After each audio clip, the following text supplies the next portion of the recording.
귀한 찬양 감사합니다. 오늘 들으신 찬양의 고백을 한번 마음에 새기시면서 옆에 분들에게 이렇게 인사했으면 좋겠습니다. 너는 아니냐? 하나님의 질문인데요. 항상 우리는 하나님의 은혜를, 또 하나님께서 우리에게 베풀어 주신 그 은혜를 잊고 살고 있음을 이 시간 이 찬양을 들으면서 다시 한번 자각했으면 좋겠고요. 그래서 다시 한번 여러분들이 옆에 분들하고 인사하실 때 이렇게 인사했으면 좋겠습니다. 하나님은 당신을 사랑하십니다. 한번 인사하시죠. 하나님은 당신을 사랑하십니다. 네, 하나님은 저와 여러분을 사랑하시는 분이신 줄 믿으시기 바랍니다. 그 믿음의 고백이 흔들리지 아니해야 됩니다. 자, 오늘 여러분들과 함께 나눌 말씀은 지난주에 이어서 내가 어디에 있느냐, 창세기 3장 9절 말씀을 통해서 하나님이 누굴 부르세요? 아담을 부르시죠. 그 아담을 부르시는데 아담이 어디 있어요? 있어야 될 자리에 없는 그 아담을 하나님이 네가 어디 있느냐 부르시죠. 그래서 원래 있어야 될 그 자리, 우리가 다시 돌아가야 될 그 자리가 바로 회복의 자리고, 회복은 원래의 상태로 돌아가는 것이다라고 말씀을 드리면서, 그래서 인류의 문제는 아담은 인류의 대표거든요. 상징적인 거거든요. 그 아담이 있어야 될 그 자리, 원래 있어야 될 자리에서 이탈한 그 아담을 하나님이 부르시는 그러한 음성, 네가 어디에 있느냐. 근데 아담이 지금 어디에 있어요? 사탄의 참소와 거짓말과 또 교만으로 인해서 결국 거기에 넘어간 아담이 이탈해 버렸단 말이죠. 그 이탈해 버린 아담을 향해서 하나님께서 하시는 질문, 네가 어디에 있느냐. 자, 그 말씀을 오늘 지난주에도 말씀드렸고 이번에 이어서 또 말씀드리겠습니다. 그래서 지난주에 제가 그 아담을 무너뜨린 그 세력이 어떤 세력이라고요? 하나님을 대적하는 사탄의 세력, 반드시 존재한다고 말씀을 드렸고, 그 사탄의 세 가지 속성, 높아지려는 것, 교만. 그러나 주님은 어떻게 말씀하신다고요? 낮아져라, 겸손해라. 두 번째는 사탄의 속성은 거짓말이라고 말씀드렸습니다. 끊임없이 거짓말. 그러니까 우리가 거짓말이라는 이 속성을, 여러분들이 사탄의 속성을 알고 계시고 깨달으신다면 우리가 삶 속에서 거짓말 하라는 얘기예요? 하지 말라는 얘기예요? 해서는 안 된다라는 것이죠. 결국 하나님을 대적하는 그 거짓된 속성이 자꾸 거짓말하게 하는 그런 속성을 가졌다라고 말씀을 드렸습니다. 그리고 이 사탄은 끊임없이 하나님을 믿는 세력들, 하나님을 믿는 그 세력들을 어떻게 한다고요? 끊임없이 참소하고 고발합니다. 마치 욥을 고발했던 그 사탄의 세력처럼 우리를 끊임없이 고발하여 우리 마음에 뭘 줘요?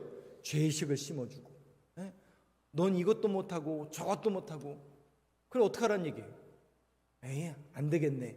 그럼 여러분, 안 되겠네, 그 죄의식으로 인해서 무너지는 걸 누가 가장 원할까요? 사탄이 원하는 거죠.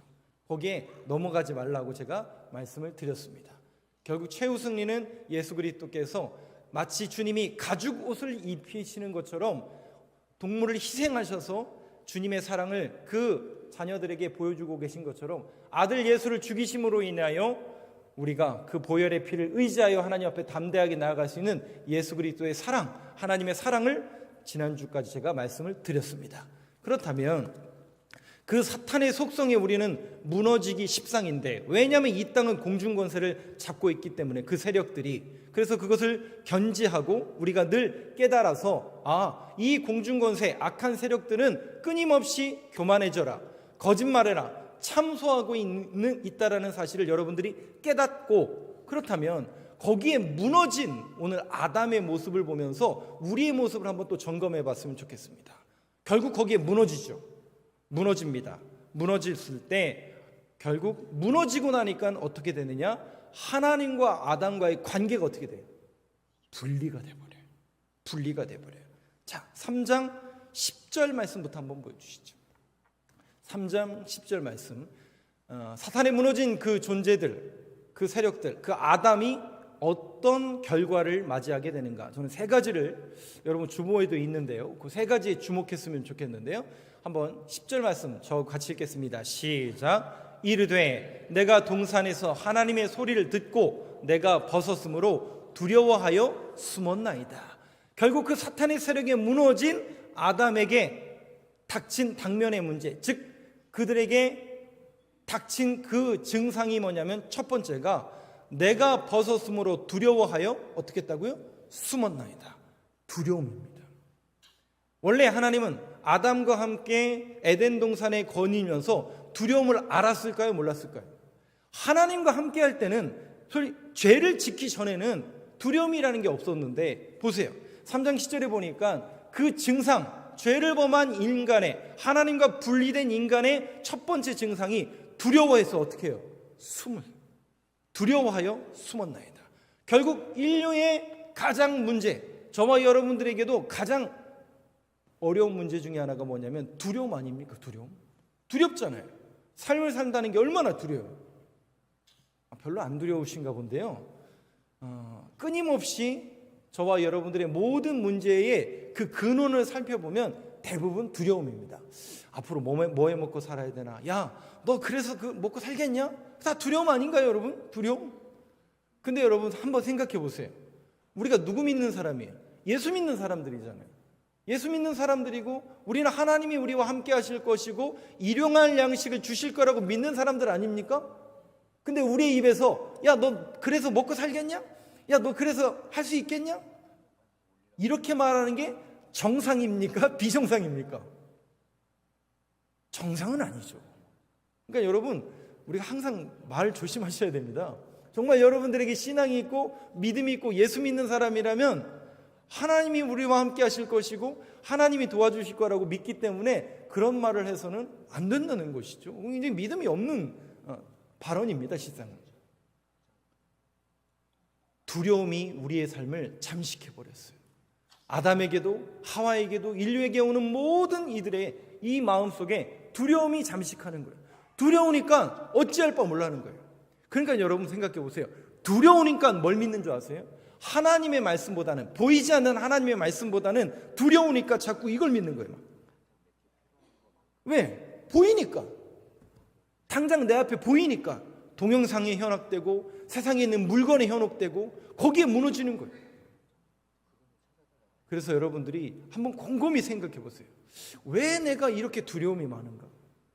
왜 나는 그 앞에서 불안해하고 떨고 있고 그 근원을 한번 이렇게 올라가 보세요. 그러면 대부분 그 두려움의 증상 속에서 우리의 뭐를 자각하게 되냐면 내가 믿음이 없음을 자각하게 됩니다. 아하, 내가 왜 이렇게 두려워하는가? 내가 왜 이렇게 떨고 있는가? 하나님을 믿는 사람인데, 내가 예수를 믿는 사람이고 교회를 다니는 사람인데 내가 왜 이렇게 벌벌 떨고 있는가? 여러분, 성경은 창세기부터 요한계시록까지는 전부 하나님이 살아계심을 증거하고 있어요. 그 얘기는 뭘 말합니까? 두려워하지 말라는 거예요. 놀라지 말라는 거예요. 강하고 담대하라. 두려워하지 말며 놀라지 말라. 내가 너와 함께하리라. 그 메시지가 전부예요. 그래서 세상 사람들은 두려워 떨 때에 미신을 쫓아가고 점쟁이를 쫓아가고, 여러분 놀랍지 않으세요? 대한민국에서 최고의 학부를 졸업하고 최고의 권력을 가지고 최고의 위치에 오른 사람들도 선거 때만 되면 왜 거길 가요? 왜요? 어디 가요? 어디 그 사람들이? 교회는 안 가고 다들 점집을 많이 가더라고요. 왜요? 두려우니까 그런 거예요. 예측이 안 되니까.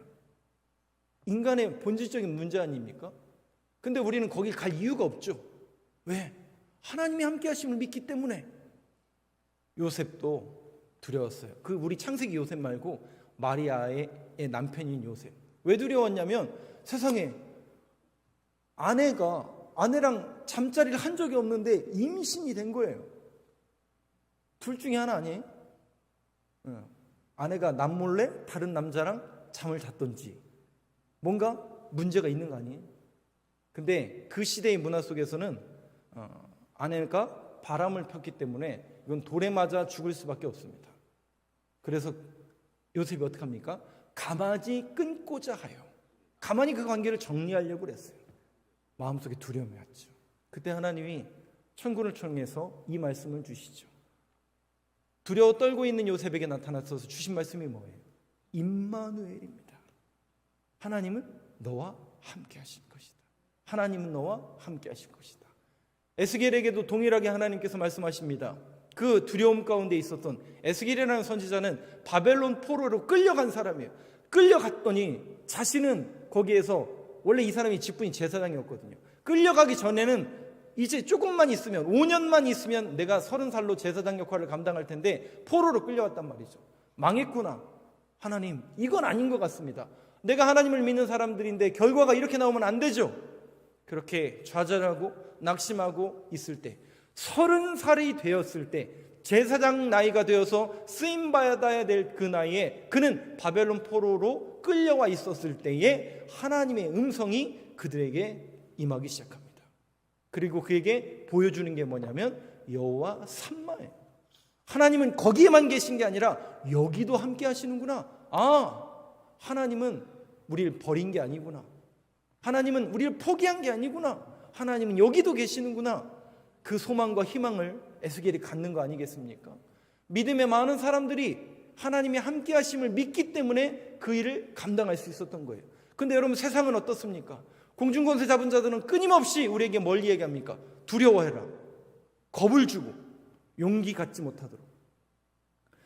저는 오늘 이 주일 예배를 통해서 저와 여러분들의 마음속에 다시 한번 그 두려움이 다 몰려가고 오직 예수 그리스도의 성령과 은혜가 저와 여러분들의 심령을 지배하여서 새롭게 시작된 이 한 주간의 삶 속에서도 세상 소리에 연연하지 않고 유혹에 빠지지 않고 죄가 저 앞에 엎드려져 있지만 죄를 이겨낼 수 있는 저와 여러분 되시길 간절히 소망합니다. 그 두려움이 몰려가야 돼요. 그러려면 여러분들의 심령을 하나님의 말씀과 은혜로 채우셔야 됩니다. 하나님, 오늘도 내 심령 속에 임하여 주시옵소서. 그래서 주님이 벌벌 떨고 있는 제자들에게 임하셔서 요한복음 14장에 보면 주님이 떨고, 14장이 아니죠, 그 이후에 부활하신 이후에 나타나셔서 그 말씀 한번 띄워주세요. 14장 27절 같이 한번 읽겠습니다. 시작. 평안을 너희에게 끼치노니 곧 나의 평안을 너희에게 주노라. 내가 너희에게 주는 것은 세상이 주는 것과 같지 아니하니라. 너희는 마음에 근심하지 말고 두려워하지도 말라. 내가 너희에게 주는 평안은 세상이 주는 그 평안이 아니라는 거죠. 뭔가 다르다는 거죠. 여러분, 세상이 주는 평안은 뭐예요? 뭔가 있어야 되는 거 아니에요? 뭔가 가져야 되는 거 아니에요? 이것만 붙들면. 근데 여러분, 그것이 진정한 평안을 가져다 주던가요?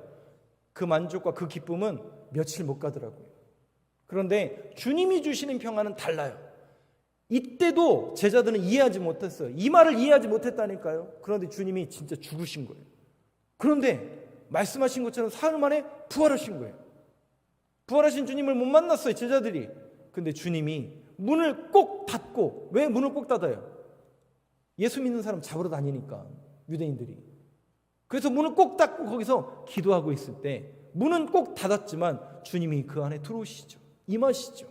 그러면서 하신 첫 번째 메시지가 뭔지 아세요? 야, 니네들 왜 이렇게 믿음이 없냐? 이러시던가요? 너네를 내가 십자가 지는데 뭐 했냐? 이렇게 물으시던가요? 아니요. 하나의 질문도 없었어요. 주님의 말씀하신 건 단 하나예요. 너희에게 평안이 있을지어다. 너희에게 평안이 있을지어다. 여러분 보세요. 예수 믿는 사람들의 평안은 주님이 함께 하시는 거예요. 내 안에 주님이 함께 하심을 믿는 겁니다. 눈에 보이진 않죠. 그런데 하나님이 성경을 통해서 약속하지 않았습니까? 하나님, 이 약속을 통해서 하나님, 내가 이 약속의 말씀을 붙잡습니다. 내 안에 하나님이 함께 하심을 내가 믿습니다. 여러분, 새롭게 시작된 이 한 주간도 그런 믿음의 고백으로 주님 손 꼭 붙들고 믿음의 길을 온전히 걸어가는 저와 여러분 되시길 간절히 소망합니다. 두 번째입니다. 아담이 무너져서 두려워하여 숨었나이다. 그리고 3장 10절 말씀 다시 한번 띄워주시죠. 두 번째 증상이 뭐냐면 이르되 내가 동산에서 하나님의 소리를 듣고 내가 뭐 했다고요? 벗었으므로.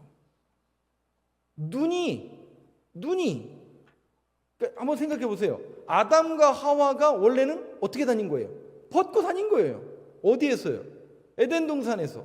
그런데 죄를 짓고 나니까 하나님과 분리가 되니까 눈이 바뀐 거예요. 눈이 바뀐 거예요. 그래서 벗은 줄 알고 뭘 느낀 거예요? 수치심을 느끼기 시작한 거예요. 그러니까 그 전에는 몰랐던 증상이에요. 근데 여러분 보세요.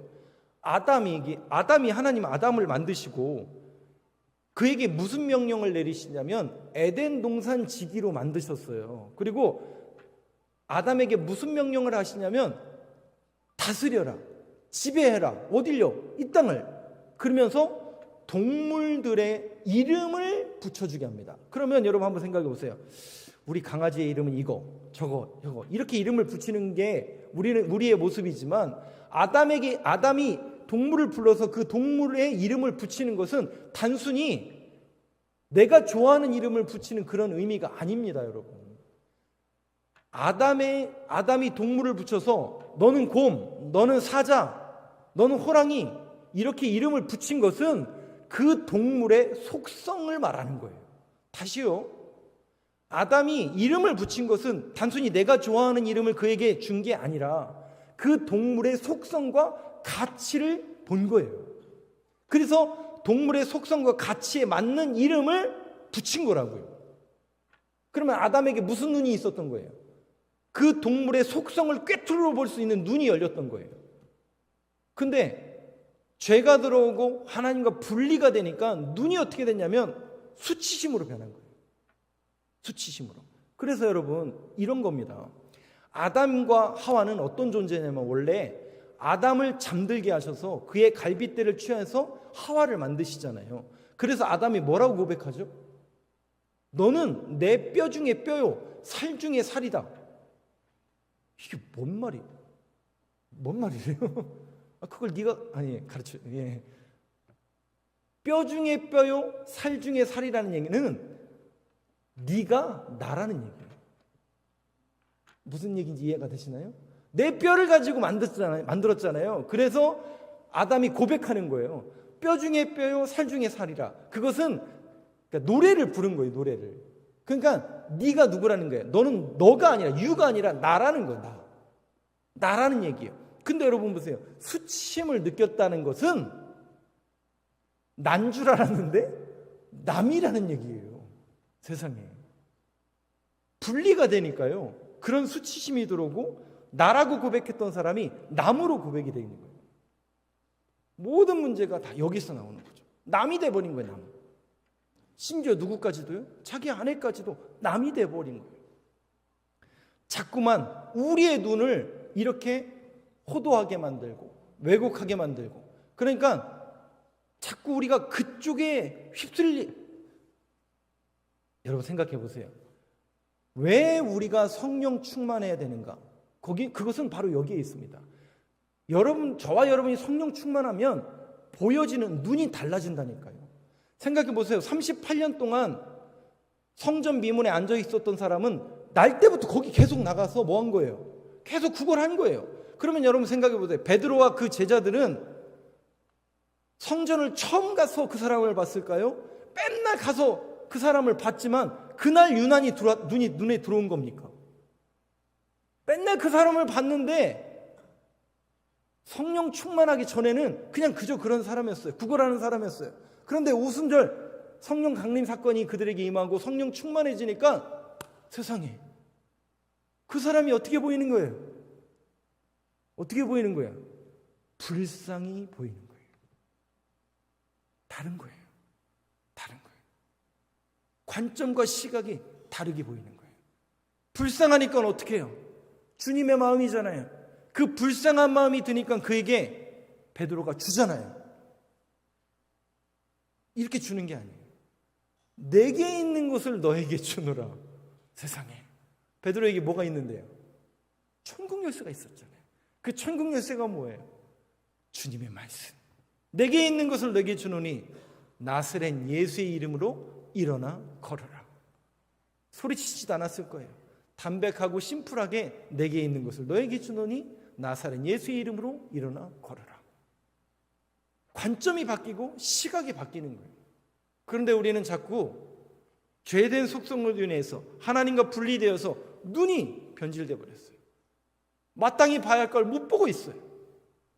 주님의 마음으로 세상을 봐야 되고 주님의 마음으로 성도들을 봐야 되고 주님의 마음으로 교회와 이 나라 이 민족을 봐야 되는데 자꾸 세상의 시각과 세상이 원하는 그런 모습으로 바라보다니까 이건 안 되고 저건 안 되고 이건 이래서 안 되고 이건 저래서 안 되고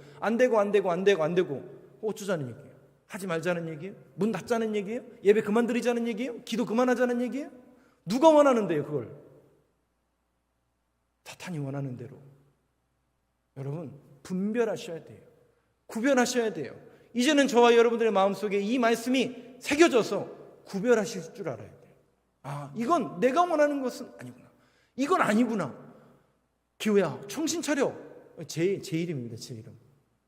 저도 날마다 새벽에 일어날 때마다 거울 보면서 다짐하고 또 다짐한다니까요. 야, 눈은 띵띵 붓고 머리는 이렇게 눌렸잖아요. 그 모질이, 그 못난 인간이 그 앞에 서 있잖아요. 다짐합니다. 뭘 다짐할까요? 야, 이렇게 못난 인간도 하나님은 목사 만들어서 사용하시려니 하나님도 힘들고 나도 힘들고. 근데 여러분, 분명한 건 뭐냐면 하나님이 원하시는 걸 하세요. 하나님이 정말 원하는 게 뭘까? 여러분, 넘어가지 마세요. 무너지지 마세요. 우리가 있어야 될 자리는 거기가 아니라니까요. 눈이 바뀌셔야 돼요. 눈이 바뀌셔야 돼요. 그래서 마땅히 봐야 할 것을 여러분들이 보셔야 돼요. 그러려면 여러분들의 마음속에 하나님의 말씀이, 성령 충만함이 늘 내주하여서 마땅히 보게 할 것, 열려진다니까요. 보여진다니까요. 성경을 통해서 말씀을 들으면서 아하, 이렇게 살아서는 안 되겠구나. 더 이상 이렇게 신앙생활해서는 안 되겠구나. 뭔가 회복해야 되겠구나. 내가 잃어버린 게 뭘까? 내가 놓쳐버린 게 뭘까? 내가 벗어난 자리는 뭘까? 네가 어디에 있느냐?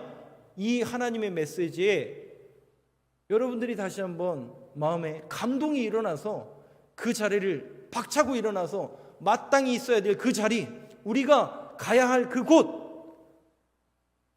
그곳을 지향하고 그곳을 바라보며 그곳으로 다시 한번 회복이 일어나는 저와 여러분들의 교회와 또 저와 여러분들의 모든 신앙의 자리가 되길 간절히 소망합니다. 세 번째입니다. 3장 11절 12절을 한번 보여주시죠. 같이 읽겠습니다. 시작. 이르시되 누가 너의 벗었음을 내게 알렸느냐? 내가 내게 먹지 말라 명한 그 나무 열매를 네가 먹었느냐? 12절입니다. 같이 읽겠습니다. 아담이 이르되 하나님이 주셔서 나와 함께 있게 하신 여자 그가 그 나무 열매를 내게 주므로 내가 먹었나이다. 12절 띄워놔 주세요. 세 번째 증상이 뭐냐면 여러분 주보에도 나와 있죠. 책임을 전가하는 겁니다. 누구한테요? 보세요, 여러분. 하나님이 주셔서 나와 함께 있게 하신 여자 그가 그 나무 열매를 내게 주므로 내가 먹었나이다. 세상에 아내가 나를 꼬셔서, 하나님이 주신 그 아내가 나를 꼬셔서 그걸 먹었습니다. 여러분, 이런 남편을 뭐라고 부르는 줄 아세요? 두 글자로 등신이라고 합니다. 전혀 책임감이 없어요. 그럼 자기는 죄 안 진 거예요? 자기의 죄는 내 문제가 아니라는 거예요? 내 잘못이 아니라는 겁니까? 그러면 여러분, 예수님은 왜 이 땅에 오신 거죠? 예수님은 왜 죽으신 거죠? 보세요, 여러분. 이게 성경적인 거죠. 성경적인 것은 바로 이런 거죠. 우리는 끊임없이 그 죄의 참소와 그 사탄의 참소와 끊임없는 우리들의 문제를 자꾸 전가하고 싶어요. 자꾸 네 탓이다, 제 탓이다, 이거 문제다, 저 사람 문제다, 이 사람 문제다. 그럴 수 있죠. 근데 적어도 저는 지도자들은 안 그랬으면 좋겠는데 지도자들도 그렇더라고요. 그러니까 인류의 똑같은 공통된 보편적인 증상이에요. 남 탓하는 것은 아주 공통된 증상이에요. 하물며 지도자들까지 그러니 할 말 다 했죠. 그러면 적어도 종교 지도자들은 그래야 됩니까? 안 그래야 됩니까? 안 그래야 된다고 얘기해 주세요. 네. 적어도 목사, 영적인 리더들은 그래서는 안 됩니다. 내 탓이 아니라, 네 탓이 아니라, 그 교회 문제가 아니라, 아하, 우리 교회의 문제구나.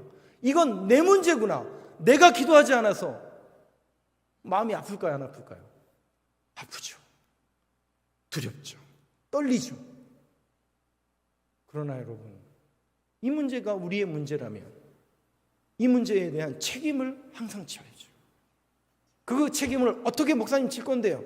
저도 잘 모르겠어요. 그러나 그 책임은 반드시 져야 되는 사람이 있습니다. 실상은 주님이 이 땅에 오셔서 십자가에서 죽으신 그 사건은 인류의 모든 죄를 책임지시기 위해서입니다. 여러분, 주님이 뭘 잘못했는데요? 하늘 보좌를 버리고 이 땅에 오신 그분이 뭘 잘못했는데요? 그는 죄가 없는 분이라고 성경은 이야기하고 있어요. 근데 책임을 지시는 거예요. 여러분, 이러한 인류의 문제, 이런 보편적인 문제, 여러분들이 오늘 이 말씀을 들었다면 그렇구나. 우리가 항상 예수 그리스도를 바라보고 그분이 왜 이 땅에 오셨는지를 여러분들이 다시 한번 자각하면서 이런 여러 가지 죄된 속성과 그런 문제로 인해서 하나님과 분리된 이러한 모습을 다시 한번 저와 여러분들이 자각하면서 항상 하나님의 말씀에 비추고 그 말씀을 믿고 그 말씀의 충만함을 받아서 저와 여러분들이 다시 돌아가야 될 그 자리, 내가 있어야 될 자리는 바로 그 자리인데, 내가 예배의 자리, 기도의 자리, 찬양의 자리, 나 옛날에 신앙이 좋았는데, 여러분 옛날에는 좋았으면 지금은요 회복하셔야 돼요. 다시 좋아지셔야 돼요. 다시 예배가, 다시 찬양이, 다시 기도가 회복이 되셔야 돼요. 그게 하나님께서 원하시는 거죠. 옛날에 그런 거 알고 있습니다. 잘하셨어요. 지금도 잘하셔야 돼요. 아니, 앞으로 더 잘하셔야 돼요. 그러한 회복이 일어나는 우리 교회가 되길 간절히 소망합니다. 결론적으로 창세기 3장 9절 말씀 한번 다시 띄워주시죠. 창세기 3장 9절 말씀 저하고 한번 같이 읽겠습니다. 시작. 여호와 하나님이 아담을 부르시며 그에게 이르시되 네가 어디 있느냐. 사랑하는 성도 여러분, 아담아 네가 어디 있느냐. 이 창세기 3장 9절의 메시지가 저와 여러분들의 심령에 천둥과도 같은 그 메시지가 되길 간절히 소망합니다. 그래서 여러분들이 빗나갔던 그 자리, 빗나갔는데 아무 소리가 들리지 않아요. 문제 있다니까요. 들리셔야 돼요. 야, 기호야, 너 뭐하냐? 너 거기 네 자리 아닌 것 같은데? 네가 어디 있느냐? 여러분, 이 음성을 듣게 되길 간절히 소망합니다. 빗나갔다가 하더라도 이 음성에 귀를 기울여서 정신 차려야지. 내가 이러면 안 되지. 목사인데 정신 차려야지. 여러분, 이게 정상이에요. 그것은 비단 저만이 아니라 여러분들에게도 동일한 메시지가 돼야 돼요. 여러분들이 머무는 모든 자리에서 혹 빗나갔다면 네가 어디 있느냐. 이 메시지가 다시 한번 여러분들 속에 들려서 하나님 용서하시고 다시 한번 돌아오게 하여 주옵소서. 내가 잃어버렸던 예배의 회복, 내가 잃어버렸던 성경 말씀에 대한 회복, 내가 잃어버렸던 찬양, 기도, 예전에도 잘했지만 지금도 잘할 수 있도록 우리 교회의 예배와 찬양과 기도와 저와 여러분들의 심령이 다시 한번 회복되어서 세상에 끌려가는 신앙인이 아니라 세상을 끌고 오는 우리 교회와 저와 여러분들의 신앙생활이 되길 간절히 소망합니다. 기도하겠습니다.